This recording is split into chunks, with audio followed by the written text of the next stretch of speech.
tribunal ci boppam constaté na ni dañoo sosal Bougane pour gën koo téye prison loolu procureur moo ko ci yokk sax ndax bi ñu demee ci gendarmerie yi Bakel maa fa nekkoon ak maître Ba affaire outrage kenn tudd ko fa ba jour bi mu ñëwee fii Bougane procureur yokk ko ci outrage pour gën koo dugal waaye tey defe naa ne tey moom dëgg feeñ na ni outrage amul bi ci topp mooy rébellion kenn ci ñoom neewul Bougane dafa jéem a xeex wala reyante bi ñu koy jàpp rébellion boobu daanu na ndax moom moo yëkkati ay loxoom ne leen comme convoi bi moo leen déranger pour mu dem Bakel ndax da ngeen président mu ngi Bakel kon dañuy bàyyi convoi bi fii ci tali bi ci mbedd mi man ak Anta Babacar Ngom ak Thierno Bocoum ñun 3 leaders yi sàmm sa kaddu ak sunu garde ko dinañ dox ko dem Bakel ñu leen dox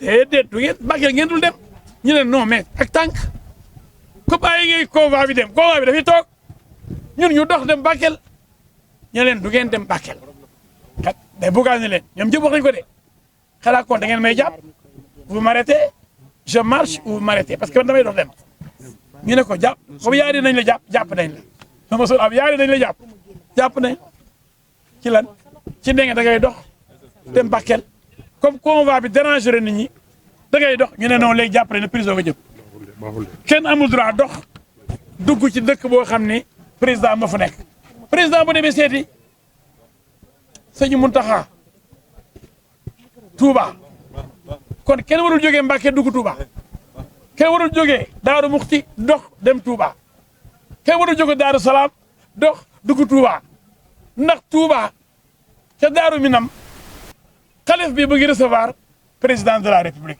waaw waxi dof yooyu kañ la am ci réew mu bëgg a dof waaw Sénégal kañ la dof président bu nekkee ci dëkk ñett leader di dox ñu ne non dox dugg ci dëkk boobu président mu ngi bi dëkk ba du ngeen dox dugg ci dëkk boobu Sénégalais yéen jommiwu leen tey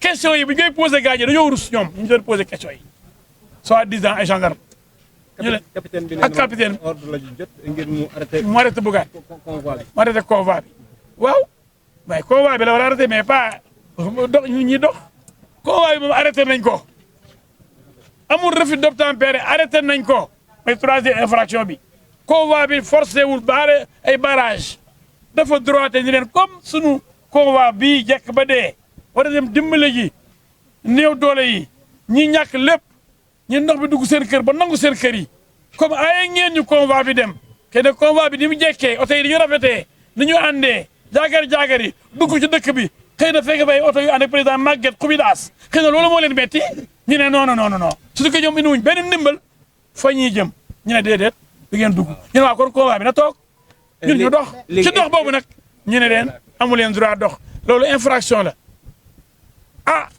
prison Bougane li ko waral mooy damay dox dem Bakel ñu ne ko doo dox soo dugg Bakel dang dul dox marche du am mais li gën a garaaw mooy Bougane bi nga àndoon ak yeneen ñaari leader Thierno Bocoum ak Anta Babacar Ngom mais moom lañ ci seppi parce que moom dafa sonal gaañi nag moom mooy déranger pourtant Mbour Thierno Bocoum dana ma day dox Anta Babacar yi day dox ñuy avancé ñu leen niip Bougane téye loxo yi ni ko da ngeen may jàpp parce que man damay dox dem de ñeeni dañuy dox de waaye mbennum Bougane lañ seppi te Bougane gaare na convoi bi bàyyi ko ci mbedd mi nar a dox ñu ne ko dox boobu nag la ñuy bañ parce que président bu nekkee Diourbel wala mu nekk Thiès wala mu nekk Mbour kenn du dox dugg Mbour kenn du dox dugg Thiès kenn du dox dugg Touba wala Tivaouane boo président nekkee ci sëñ Babacar sëñ Mbaye Sy Mansour mais yéen ku jógee Saint-Louis da ngay taxaw amoo droit dox dugg Tivaouane ku jógee mais tey am nga yaakaar ne procès bi tey fi lay yem dinañ ko bàyyi mu dem ñibbi.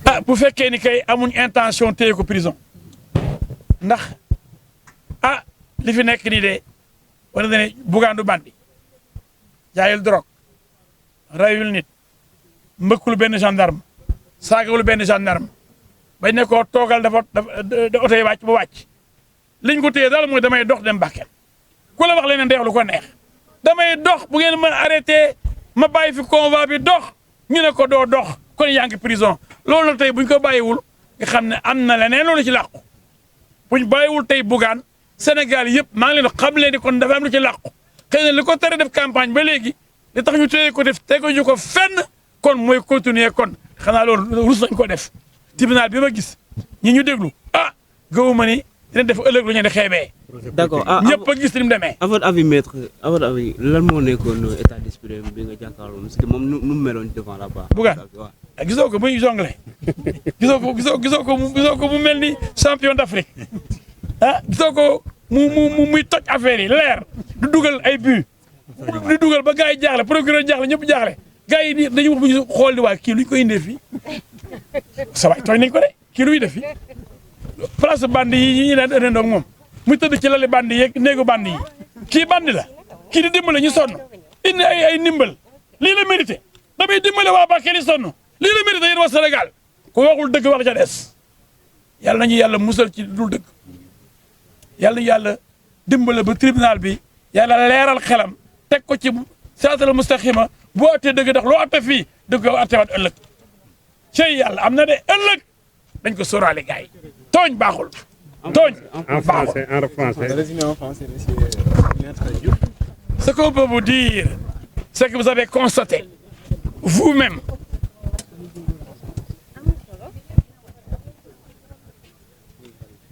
que le dossier est vide. Vous avez suivi les déclarations des témoins, des gendarmes eux-mêmes. Ils ont montré qu'il n'y ait pas d'outrage. Ils l'ont même mentionné dans leur déposition. Pourquoi, monsieur le procureur, a-t-il retenu le délit d'outrage qui n'existe pas? C'était ridicule, c'était un dessein, un besoin, une intention de charger le dossier. Mais aujourd'hui, c'était ridicule.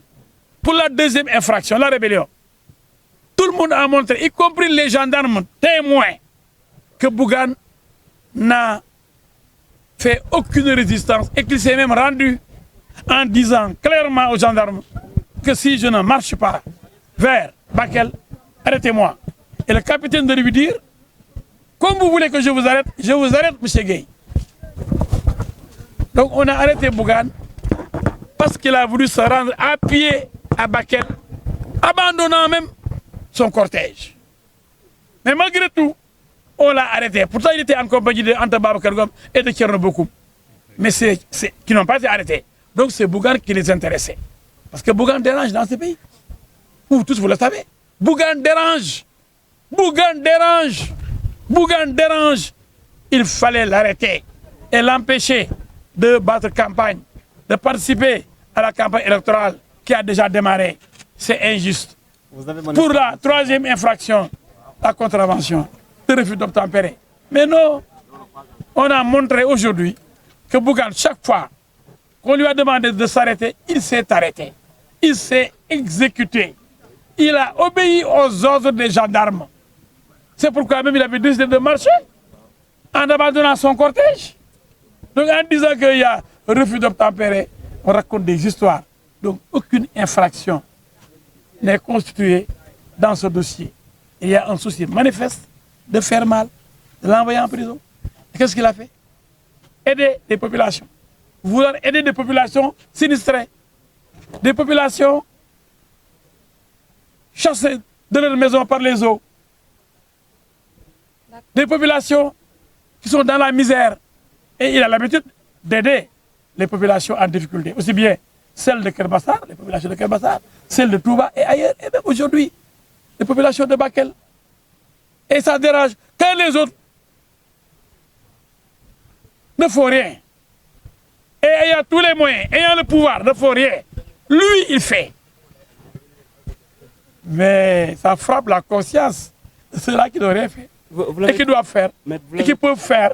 Mais lui, avec ses moyens, il fait. C'est ça, Bougane. Mais vous savez, vous êtes sûr qu'aujourd'hui, le procès va s'arrêter là et que Bougane sera libéré? Je l'espère, parce que face à un dossier vide, confirmé par les témoins et les témoignages, rien ne charge, absolument rien ne charge M. Bougane Gueye Dany. Tout est pour sa relaxe pure et simple. Comment peut-on le retenir encore à Tambacounda, dans la chaleur, en pleine campagne électorale, alors qu'il n'y a rien dans le dossier? Il n'est pas un bandit, il n'est pas un trafiquant de drogue, il n'est pas un voyou, il n'est pas un criminel, mais il n'est pas un violeur. Mais comment peut-on le retenir ici alors qu'il est candidat aux élections législatives, alors que c'est un leader dans une coalition? Comment peut-on l'empêcher de participer à la campagne électorale? Je pense donc qu'aujourd'hui, le tribunal va vider, va rendre compte, le tribunal va décider, le tribunal va vider son délibéré. Le tribunal, je le pense, le tribunal est composé d'hommes intelligents et certainement humains, et sérieux, et rigoureux, et juste, parce qu'il serait injuste de retenir davantage Bougane Gueye Dany, qui doit être relaxé aujourd'hui pour le plus grand bien de la démocratie sénégalaise et pour la victoire du peuple sénégalais. Maître, s'il n'est pas relaxé, pouvons-nous attendre Je pense des avocats? Je pense qu'il sera relaxé. Tous les avocats sont optimistes, le public est optimiste, le tribunal lui-même sait qu'on a chargé Bougane outrage, Comment vous l'avez trouvé? rébellion, refus d'obtempérer, un communiqué mensonger de la gendarmerie qui dit qu'on a demandé à Bougane de laisser passer le cortège du président alors que ce n'est même pas la même route. Ce qui est faux. Le président devait venir par les airs et ceux qui devaient l'accueillir devaient venir de Tambacounda vers Kidira. Et Bougane est parti de Ourossogui vers Bakel. C'est deux routes distinctes. Mais comment vous l'avez trouvé? Vraiment, c'est ridicule de retenir Bougane, de l'arrêter et plus grave encore, de l'emprisonner. C'est vraiment Quel est injuste. l'état d'esprit de votre client aujourd'hui? Ah oui, Bougane est en forme.